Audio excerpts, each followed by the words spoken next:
This movie tells a story about a woman who, along with her newborn, try to find their way home as environmental crisis that submerges London in flood waters and sees a young family torn apart in the chaos.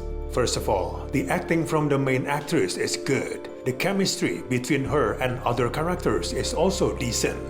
Unfortunately, this movie really lacks narrative aspect. This is a post-apocalyptic drama that prioritizes superficial aesthetic frills over character and narrative depth. The apocalyptic path the movie is taking is so well trodden that all of the main character encounters have been done in previous End of Times movies.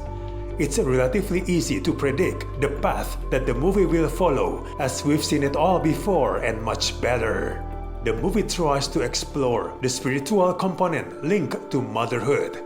However, the movie favors muted meditation over a much-needed dramatic exposure that feels rather flat and really lacks emotional impact. The movie needs some moments of much-needed levity.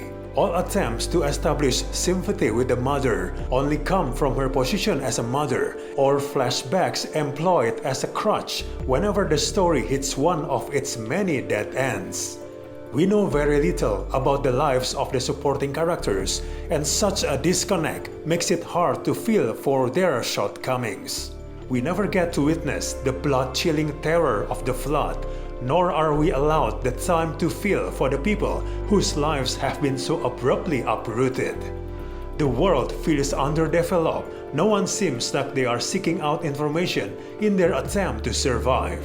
There's no dialogue between characters about what put them in their situation, and it's only through news on radio or television that meaningless information about the current state of the country arrives. The editing is choppy, removing key parts of scenes to provoke disorientation. This approach adds very little to the narrative.